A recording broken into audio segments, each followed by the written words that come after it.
¿Dónde estuvieron los fenicios? Aquí estuvieron los fenicios. ¿Dónde descubrió National Geographic que había descendientes de los fenicios? Aquí. Este es un mapa actual, es de esta época. ¿Dónde están los fenicios o sus descendientes hoy? Y solamente exploraron el Mediterráneo. Aquí están. Entre más alto sea el color rojo, más genes fenicios tiene la gente. Entonces podemos ver que hay una distribución enorme. Italia, Grecia, norte de África, España, Portugal, Creta, Chipre, Malta, todo esto. No, además de Líbano, partes de Siria y Palestina.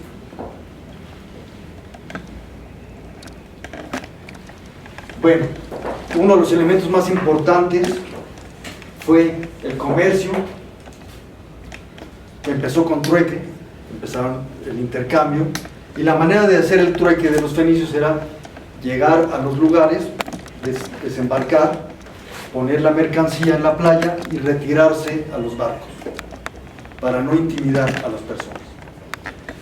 La población del lugar llegaba, veía la mercancía y ponía a cambio algún otro producto y se iban. Volvían a bajar los fenicios, si no estaban de acuerdo con lo que habían puesto, se regresaban a su barco y volvían a empezar. Entonces llegaban y ponían algo más. Cuando ya veían que sí era equivalente una cosa por otra, tomaban lo que la gente del lugar había puesto y se iban. Así empezó el trueque. Era casi sin palabras, simplemente lo dejamos y nos vamos para que no haya problema. Más adelante, el intercambio se hizo con pedacería de oro, de plata y de bronce. Y entonces había que estar pesando cuánto era cada una de estas cosas y demás. Vamos evolucionando y se construyen las monedas. Y las monedas ya pues tienen un valor específico, ya no había que estar pesando. Y principalmente eran de plata y de bronce. Las de oro eran muy especializadas para grandes comerciantes. ¿Sí? Desde entonces empezó a hacer algunas diferencias y los lingotes de oro eran para los gobiernos y para los grandes comerciantes, ¿no? Todavía seguimos en lo mismo, ¿verdad? Sí, entonces seguimos con esa situación. Y bueno, fíjense que en la moneda fenicia, ustedes van a identificar, se llamaba shekel, que es la actual moneda de Israel, ¿sí? Pero la moneda fenicia se llamaba shekel desde siempre, ¿sí? Claro, los romanos no le decían shekel, le decían ciclo. Los ciclos, ¿cuántos ciclos cuesta? Era cuántos shekels, pero ya transformado al latín, ¿no? Entonces esto es lo que había. Aquí hay una moneda española de una ciudad que en aquella época, fíjense cómo se llamaba Sexy, la ciudad, ¿no? Sexy. Hoy se llama Almuñeca. ¿Sí? Bueno, hay gente que dice que era sexy o sex o sax o algo por ahí, por el estilo, ¿no? Ven que las pronunciaciones cambian muchísimo a lo largo del tiempo, y sobre todo cuando quitamos y ponemos vocales.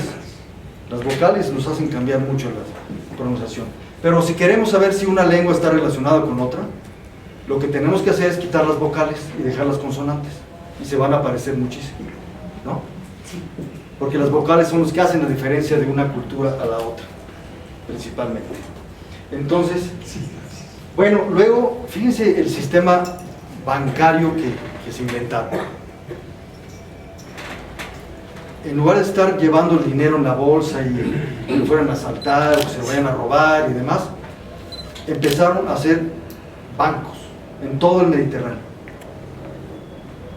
Pero para no llevar dinero, empezaron a llevar letras de cambio. ¿Y cómo era la letra de cambio? Era un fragmento de piel de vaca o de cuero, pues, un fragmento de cuero, a la cual en la parte de atrás se pegaba otro pedacito de cuero y se cosía.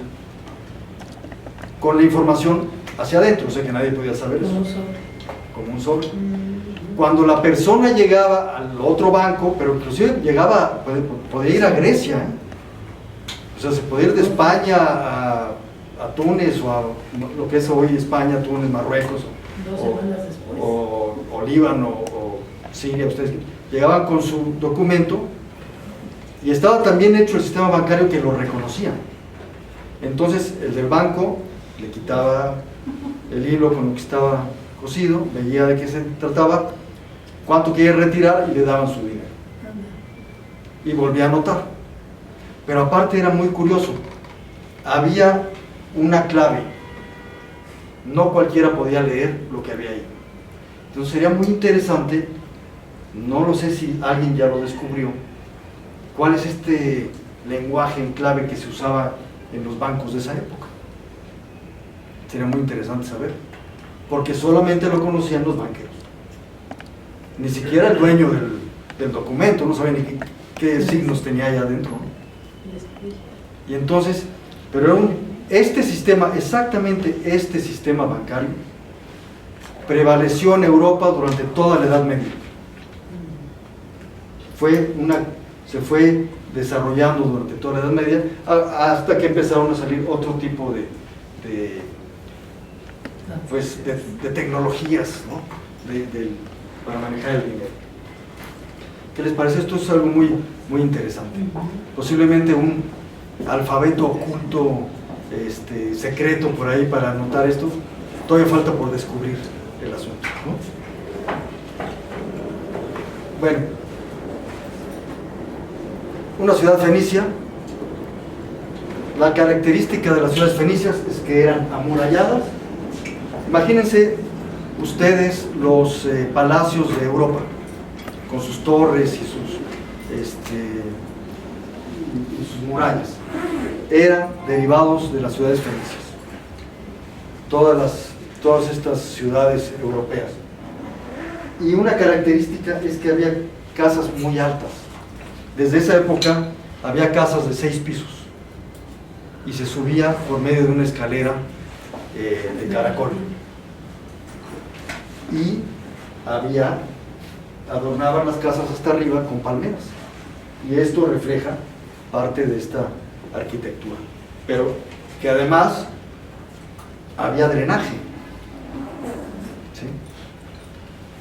En muchas ciudades antiguas se ve todo el sistema de drenaje del agua limpia y del agua sucia, cosa que en Europa tardaron como apenas hace como 300 años apenas o menos, porque antes eran verdaderas ciudades sucias, ¿no?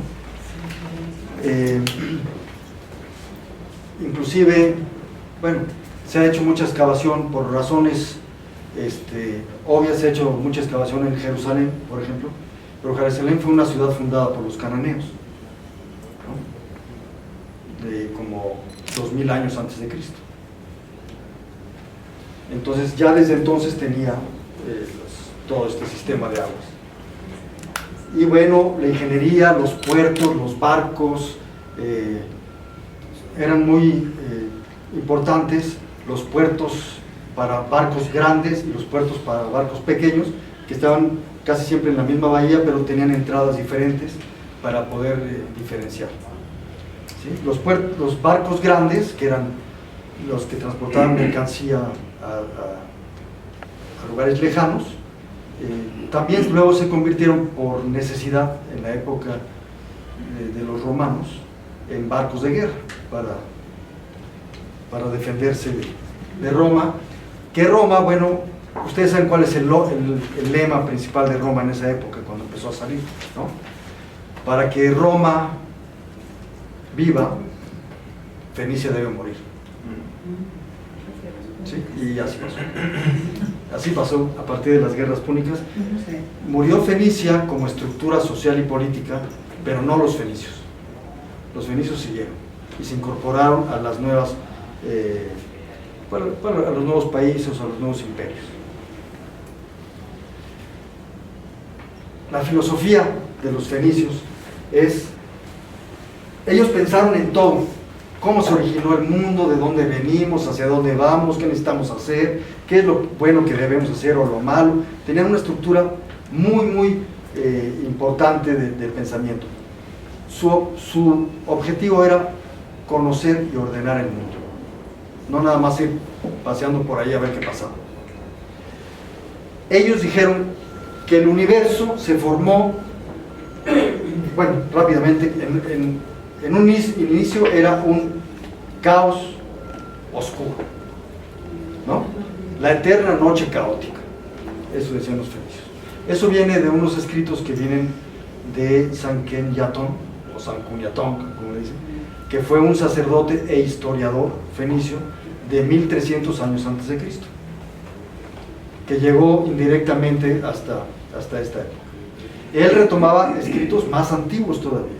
Entonces esto al menos tiene es de 1300 años antes de Cristo, que él recopiló la información y decía, el universo se formó porque en ese caos oscuro y caótico había tres elementos que estaban por ahí dando vueltas. No estaba vacío el caos. Había tres elementos que estaban separados. Un elemento era el elemento masculino, el elemento femenino, y el tercero era algo que le llamaban el viento tormentoso. Ese viento, energía universal, ¿no? Energía del mundo, tormentoso porque está de un lado a otro, no se detiene para nada, todo lo crea y todo lo destruye y hace lo que quiere.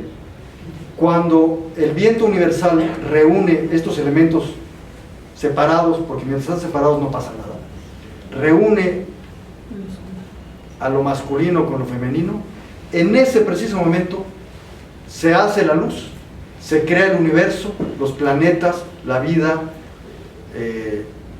la sabiduría y todo lo que pueda haber. Por eso ellos dicen que el espíritu universal más el principio masculino más el principio femenino es lo que construye todo. Cuando dejen, y más adelante en textos ya llevados hacia la vida cotidiana, hay textos fenicios que dicen que cuando el principio masculino y el principio femenino dejen de comunicarse y dejen de bendecirse y dejen de alabarse, en ese momento se acabó el mundo. ¿Sí? Entonces, la idea es seguir en ese diálogo entre lo femenino y lo masculino con la intermediación del espíritu universal. Esto se parece mucho, como paréntesis, a lo que está diciendo el señor, el doctor Higgs, ¿no? La partícula de Higgs dice, para que las cosas, para que en el mundo haya vida, se necesitan, sí, lo que él llama el protón y el neutrón, pero aparte está eso otro, que si no está eso otro, por más que haya estos dos elementos, no se forma nada. Se parece mucho, habrá que investigar qué tanto se parece, ¿no? Pero es una... se actualiza la teoría, ¿no? Se actualiza la teoría. Y luego dicen, bueno, y en la Tierra, el origen de la vida se dio en el mar. Y como ellos dicen, empezó en el mar, luego surgieron los animales sin sentido, luego los animales inteligentes y luego los seres humanos. Hace el siglo pasado, el gran científico ruso Oparin dijo exactamente lo mismo.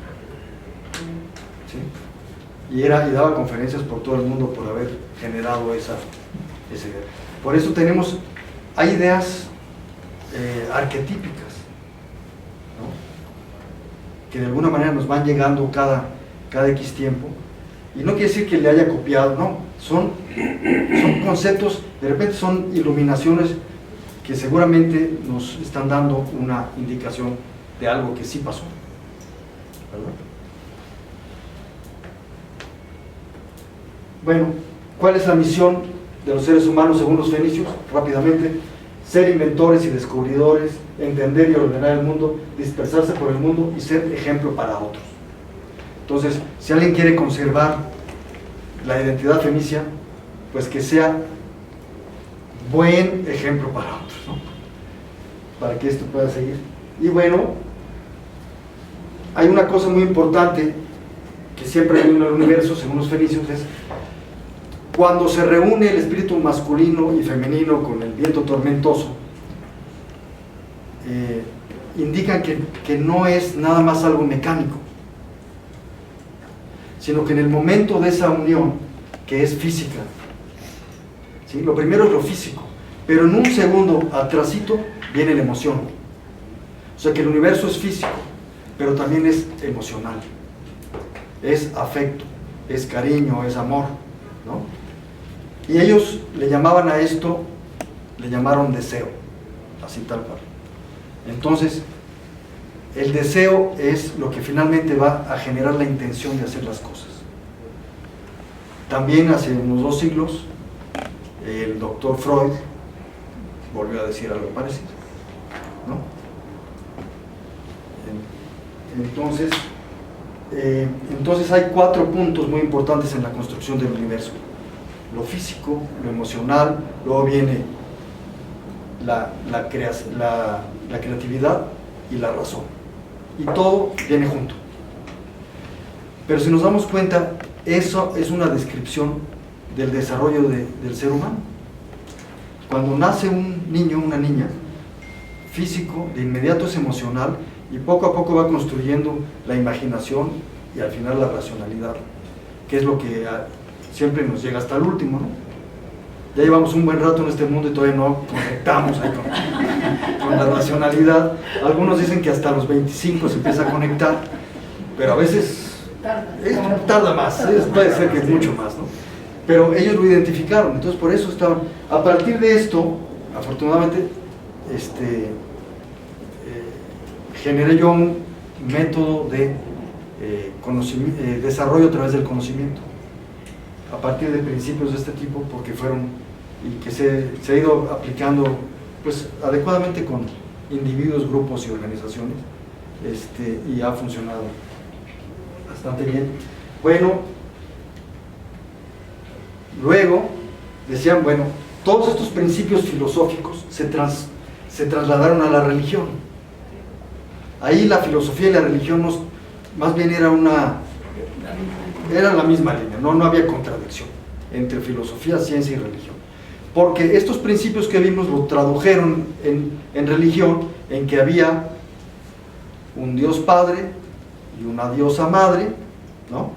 Con el Espíritu Universal, que son los que creaban todo en el universo: espíritu masculino, femenino y energía universal. No había contradicción, simplemente alguien le decía energía y alguien le decía Dios. Pero estos dioses del universo seleccionaron a sus hijos, porque tenían hijos, para que reinaran en la tierra, y solamente en la tierra. Entonces se habla mucho que la religión fenicia era politeísta, pero no era tan politeísta, fíjense. Dividían a los dioses en 3, y a lo mejor hasta lo identificamos con cosas de hoy en día: dioses padres, dioses hijos y santos. Y ahí entraban todos, ¿sí? ¿Por qué había tantos dioses? Porque había muchos santos. Dioses hijos dicen que había 77, pero no están descritos. Están escritos, hay 4 que están muy bien descritos, que son los dioses de la tierra, el dios hijo y la diosa hija, o sea, la virgen, así le decían, y los dioses padres.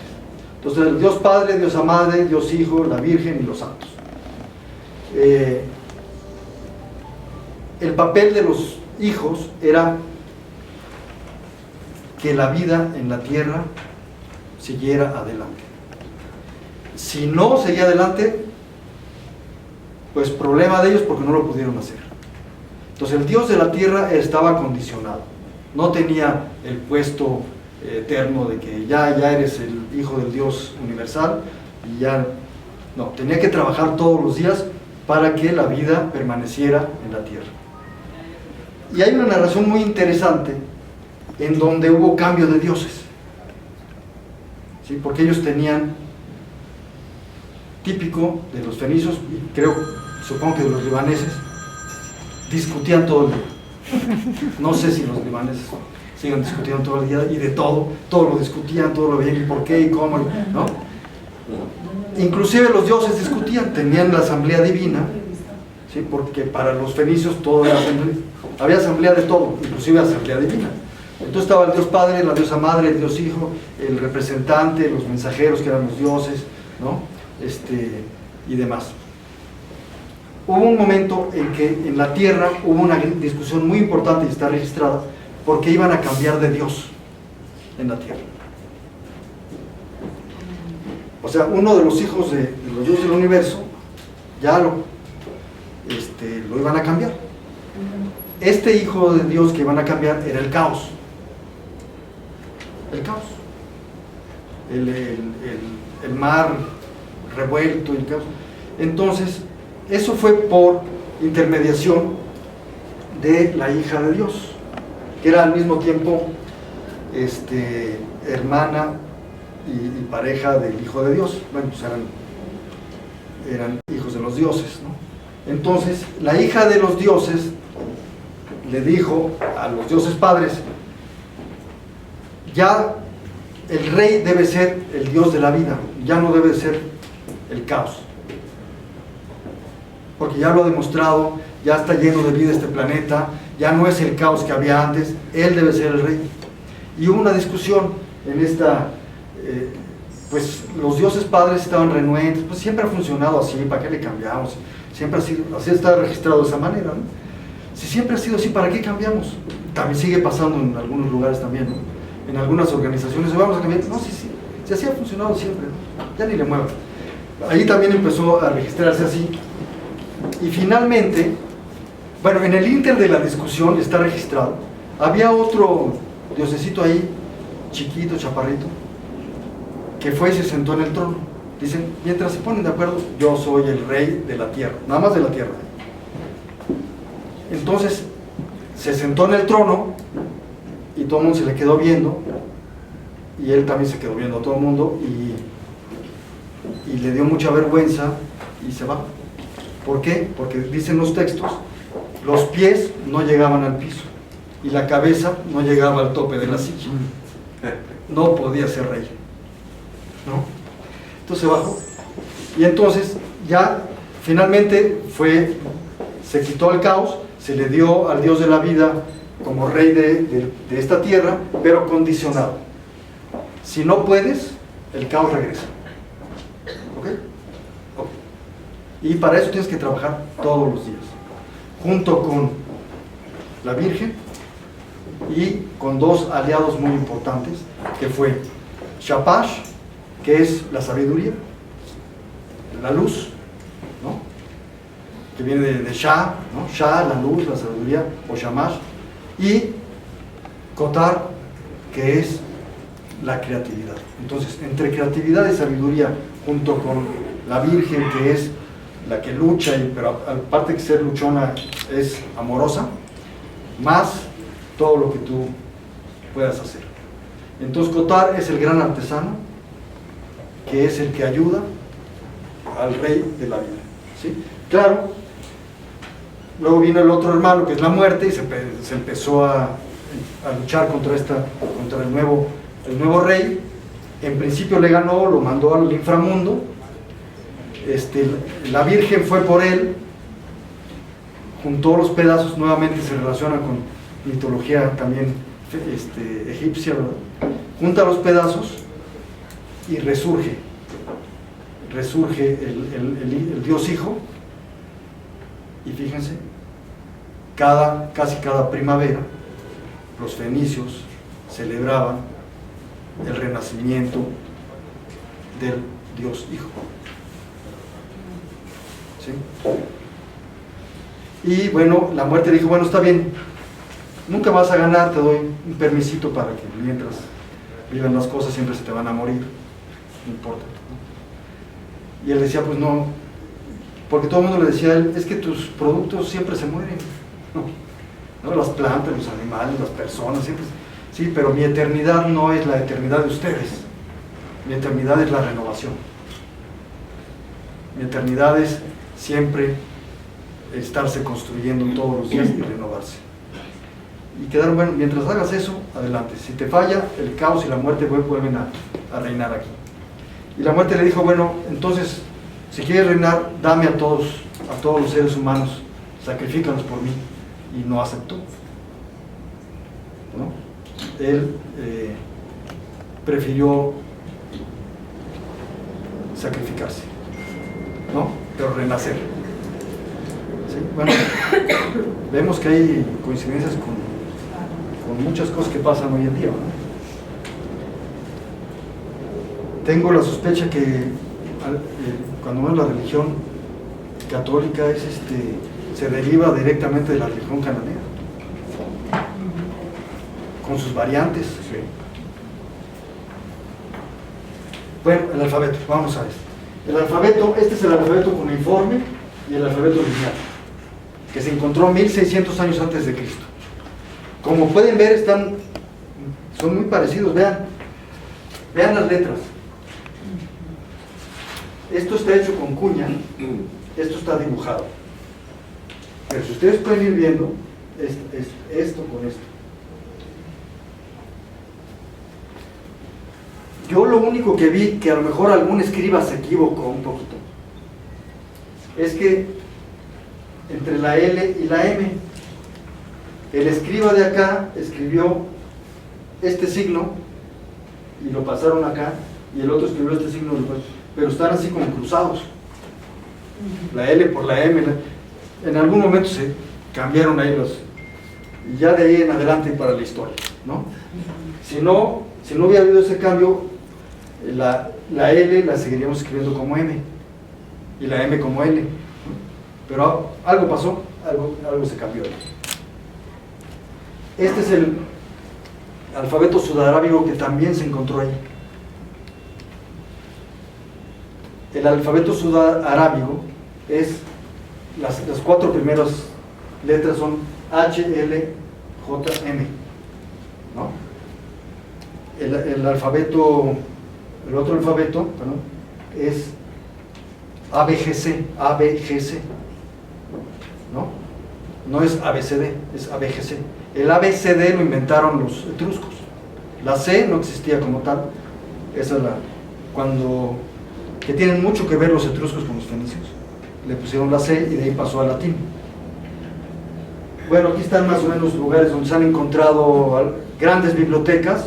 Ebla y Ugarit están en Siria, Biblos, Qumir y Tiro están en Líbano.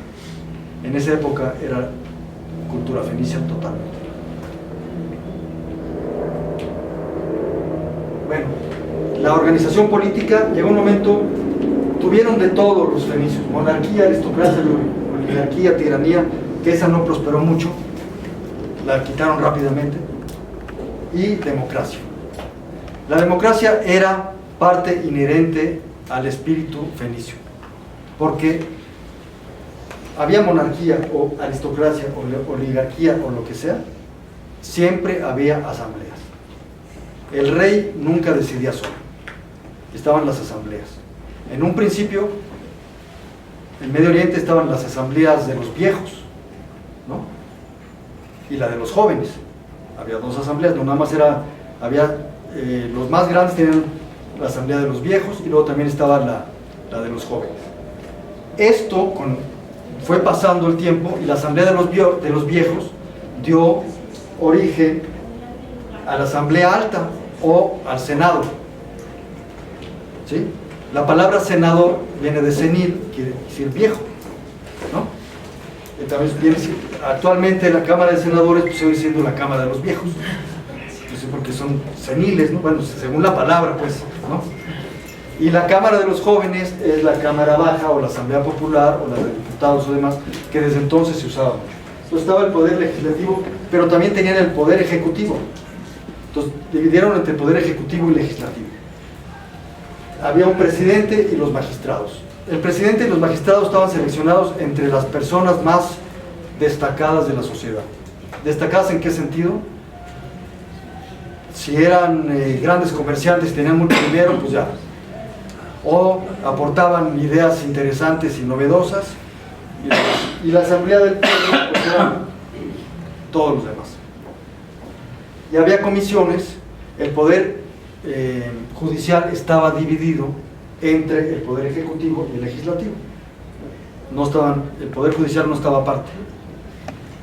Entonces, por ejemplo, los tribunales civiles eran derivados del poder ejecutivo, pero aquí había un consejo jurídico que se llamaba los 104. Imagínense, pasaba lo mismo que creo que todavía pasa hoy.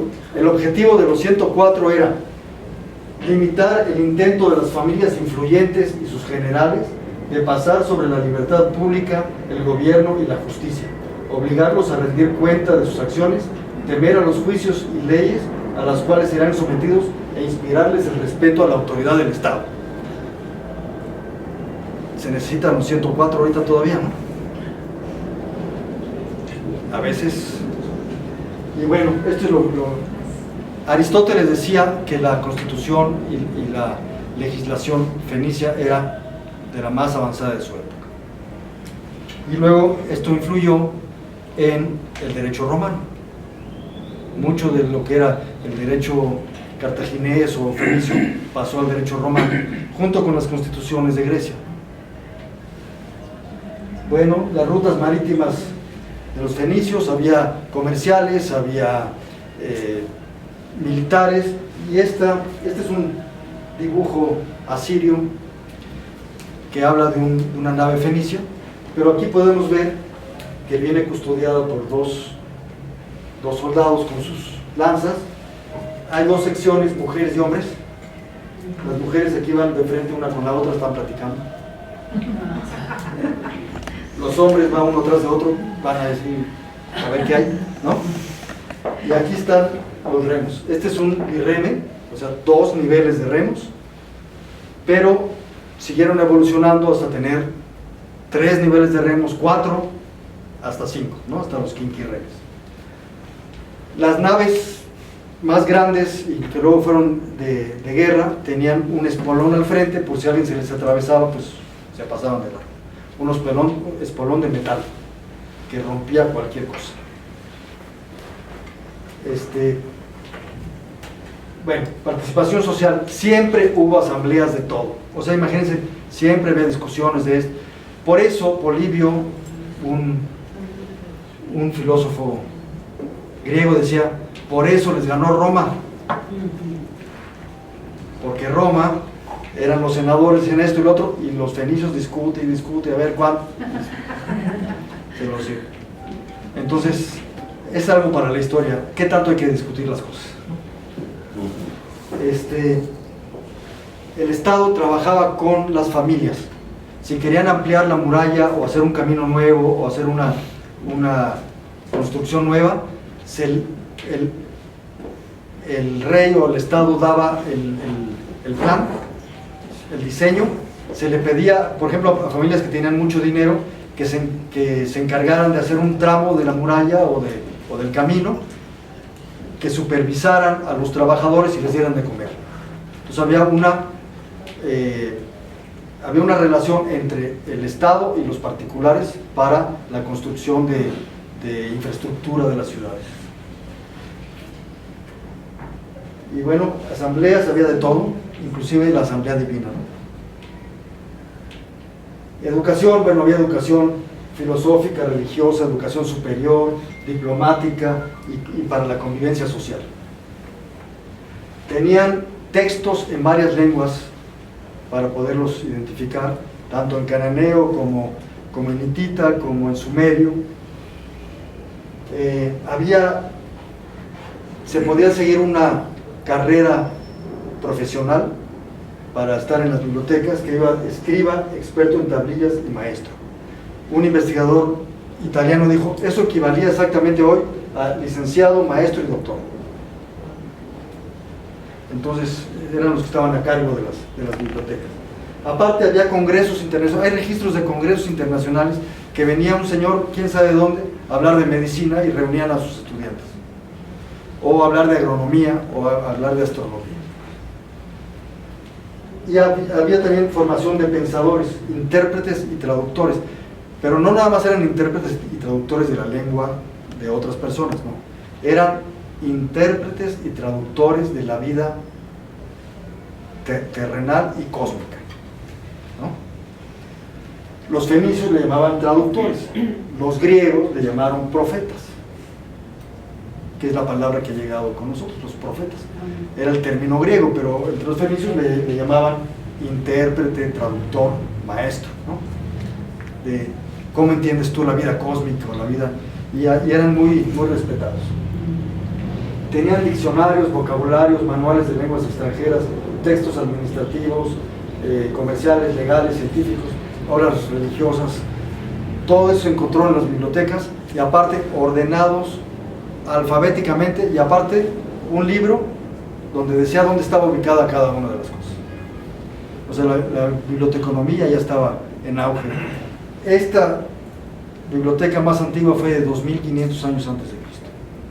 Claro, la Fenicia está ahorita en Ebla. Bueno, quién sabe si ya la destruyeron con esta cosa que está pasando en Siria, ¿no? Se debe haber perdido muchísimo. 2500 años antes de Cristo, y la construyó un rey muy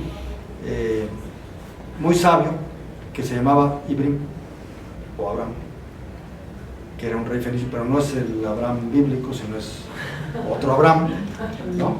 Que estaba emparentado con la casa real de Biblos, estaban en relación los dos.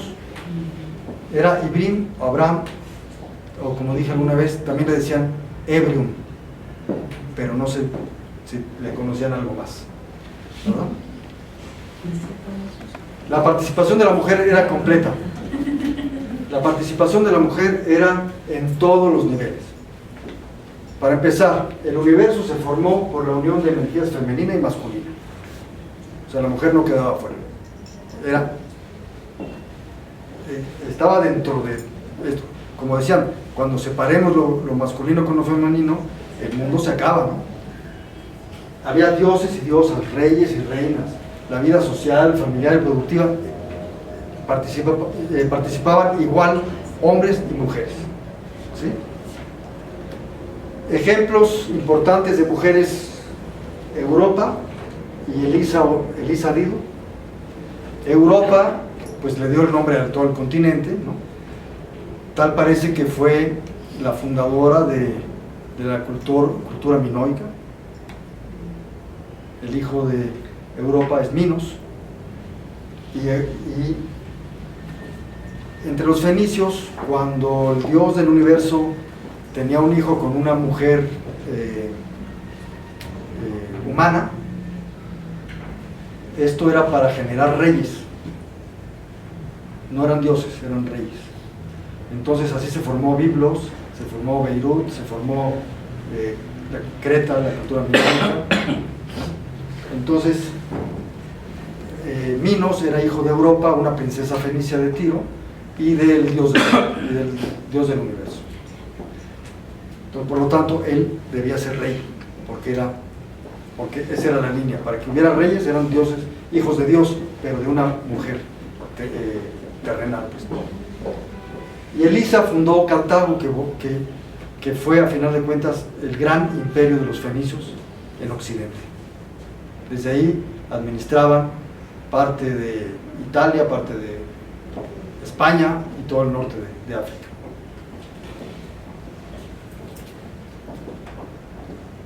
Bueno,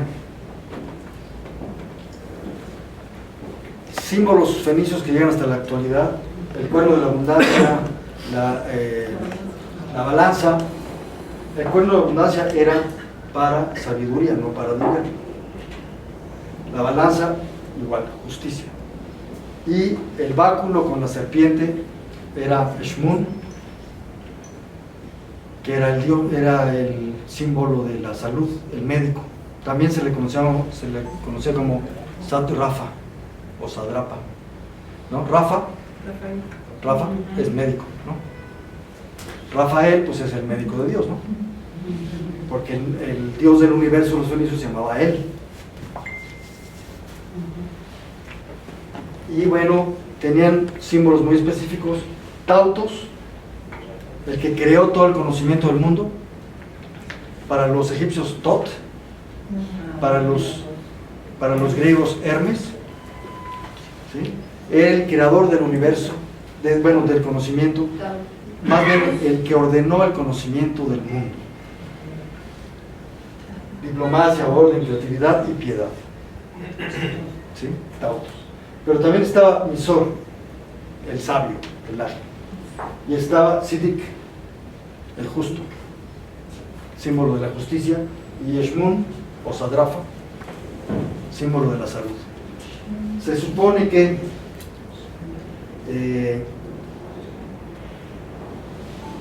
Misor era el padre de Tautus y de Sidik.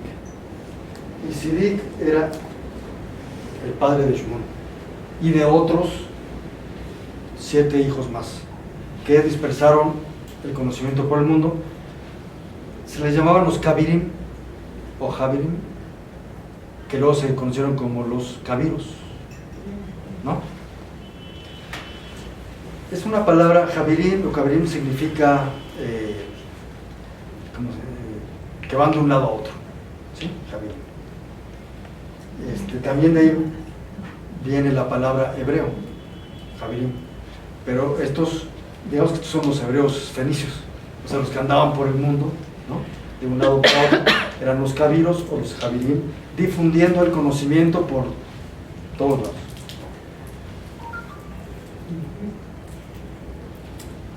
Un valor muy importante entre los fenicios, la renovación, el renacimiento. No importa, ya caímos en las peores situaciones y en la ceniza de todo, pero se resurge, ¿no? A través del ave fénix, que fénix viene de Fenicio, ¿verdad? Entonces aquí dice, la fuerza no proviene de la capacidad física, sino de una voluntad indomable. Y caemos hechos ceniza, por decir algo, y ahí surgimos, como el ave fénix, el ave fenicio. Bueno, logros en la vida, ¿qué hay que hacer? Había retos. El objetivo era convertirse en hombres y en mujeres, ¿sí? ¿Cómo convertirse? Parte de convertirse en hombre y en mujeres es luchar contra el caos y convertirse en constructor de vida. Vean de dónde viene la lucha contra el caos. O sea, es la lucha eterna, porque si no regresa el caos. Y la ley de la termodinámica nos dice exactamente lo mismo. Si nos descuidamos, nos invade el caos. Esa es la ley de la termodinámica. O sea, tiene mucho que ver con la ciencia actual. Bueno, luchar contra el caos, buscar pareja, tener reconocimiento social de lo que hacemos, unirse y reproducirse, llevar adelante la vida diaria y prepararse para la muerte. Con tranquilidad y con alegría, ¿no? Hay un texto muy interesante que dice: cuando hayas reunido todo eso, toma tus cosas, dirígete hacia la montaña, levanta la montaña con tus manos, desciende a tu última morada, y así sabrán los dioses que has muerto. Entonces, la celebración de la vida es cuando puedes entender y organizarla, cuando eres capaz de ser productivo, cuando creces y eres reconocido como hombre o mujer, cuando nace un hijo para sentarse a la diestra de su padre, cuando nace una hija para derrotar la muerte y para hacer la alegría de la vida también, cuando has hecho de tus hijos personas sabias y benevolentes, cuando eres útil a tu comunidad, cuando has generado abundancia. Hay nada de que es malo ser rico, no. Tienes que generar abundancia y disfrutar y comer y terminártelo todo lo que hay, ¿no? Has disfrutado de los alimentos y el vino, celebras la renovación de la vida, cuando alabas a la divinidad y cuando caminas en paz hacia la muerte. Eso es cuando se celebraba la vida. Ya casi terminamos. Y fíjense cómo en la sociedad fenicia las mujeres son las que promovían el matrimonio. Rápidamente una descripción que hacen. La mujer le echa el ojo a un muchacho, ¿no? La muchacha le echa el ojo al muchacho y dice: pues está bien. Entonces, ¿qué hace la muchacha? Va a la casa de los padres del muchacho, toca y pregunta por él. Si no lo encuentra, pues le parece que está bien eso, no encontrarlo. Regresa 3 veces y pregunta por él. Si no lo encuentra 3 veces, dices, ya, perfecto. Porque pregunta, ¿y dónde está? Está trabajando. Ah, qué bueno. Si lo encuentra, se acabó el asunto. Este cuate no trabaja. Por lo tanto, se acabó, ahí se acabó el asunto, ¿no? Entonces, pregunta 3 veces, no está, perfecto, ¿dónde está? Está trabajando. Ah, muy bien, entonces ya se arregla bien, se pinta, porque dentro de la cultura fenicia, todo lo que es joyería y pintarse y estar bien, era parte, no era salir así nada más, ¿no? Entonces va y se pasea enfrente de donde está trabajando, ¿no? Que puede ser de herrero, de carpintero, o con las vacas, o lo que tuviera, se empieza a pasear. Ahí está paseando y paseando.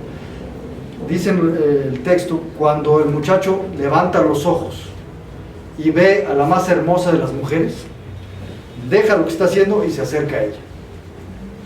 Se saludan con bendiciones y alabanzas mutuas. Y ya acuerdan, ¿no? Y entonces la muchacha va directito con la reina, bueno, con el rey, va con el rey, dice, y no llega así como con permiso, ¿pudiera yo hablar con el rey? No. Abre la puerta y le empieza a gritar al rey. Así tal cual, ¿eh? Óigame, ¿cómo es posible que fulanito de tal no sea un señor? Es decir, no esté reconocido como una... O sea, piensan que todavía es un niño.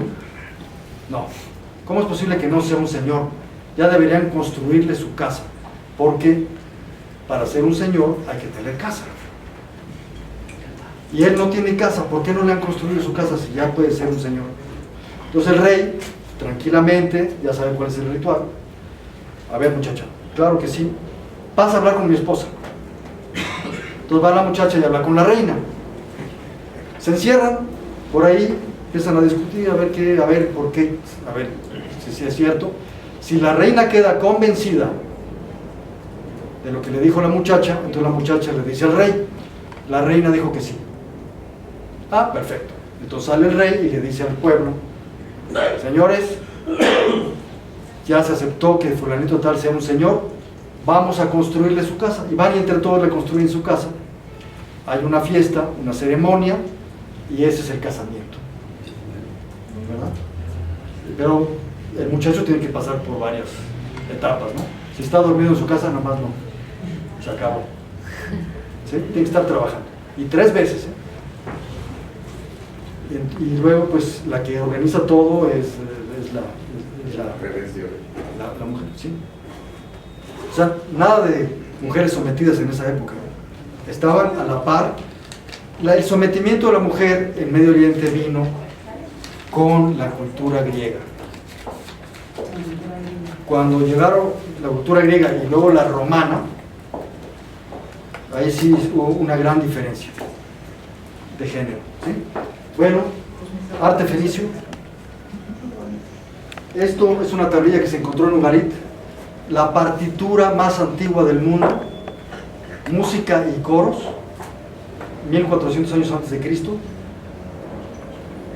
Tiene las 7 tonalidades, do, re, mi, fa, sol, la, si, mayores y menores.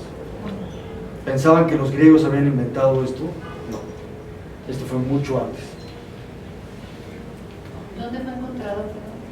En Ugarit, en Siria. Hoy se llama Ras Shamra. Era la antigua ciudad de Ugarit. ¿Sí? Productos culturales, miren, fenicios. Nichos, estelas en piedra, pues podrían ser como pirámides, ¿no? Y aves, serpiente. Pero aquí vamos a subrayar una cosa muy importante. Eso se me ocurrió a mí después de leer 2 libros diferentes, o 2 culturas diferentes.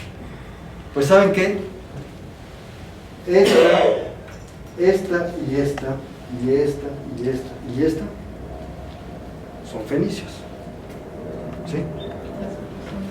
Estas y estas y esta y esta y esta son olmecas. ¿Habrá habido algo ahí? ¿Habrá habido un contacto? Y este señor, pues parece muy de Medio Oriente, ¿no? Posiblemente, todavía no terminamos de descubrir todo lo que ha pasado, pero es posible. Lo más seguro es que sí haya habido contacto entre Medio Oriente y Mesoamérica. Hasta la leyenda de Quetzalcóatl nos habla de eso. Hay un padre maronita que escribió un libro que se llama Los fenicios descubrieron América, que encontró en Brasil escritura correspondiente al periodo fenicio 500 años antes de Cristo, y hizo todo el paralelismo entre la cultura mesoamericana y la fenicia. Muy interesante eso, Sí. lo que hay que tener, ¿no? Sí. Y fíjense, la leyenda de la fundación de Tenochtitlan se parece mucho con la leyenda de la fundación de Tiro.